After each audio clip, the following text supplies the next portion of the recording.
Այս վարչախմբի կառավարման 8 տարիների ընթացքում սոցիալական արդարության գաղափարը լիովին արժեզրկվել է։ Կառավարության կողմից ընդունվել են բազմաթիվ սոցիալական ծրագրեր,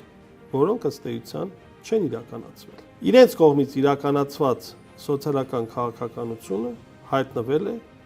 խոստումներ տալու եւ չկատարելու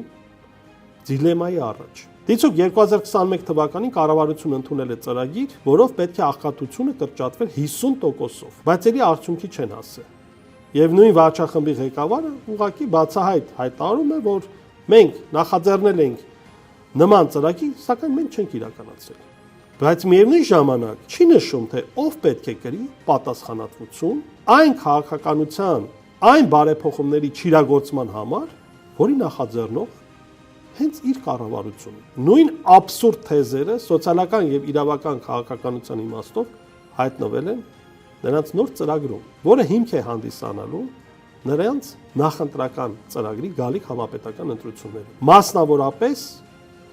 այն գաղափարը, որ հասարակության բարեկեցությունը կախված է անհատից։ Հայաստանի ապագան կախված է մեկ մարդուց եւ այդ մեկ մարդը դու ես,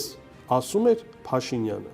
բայց ինչպես տեսանք, ինքը այս երկիրը վերածեց մեկ մարդու, մեկ իշխանավորի, մեկ բռնապետի պետություն։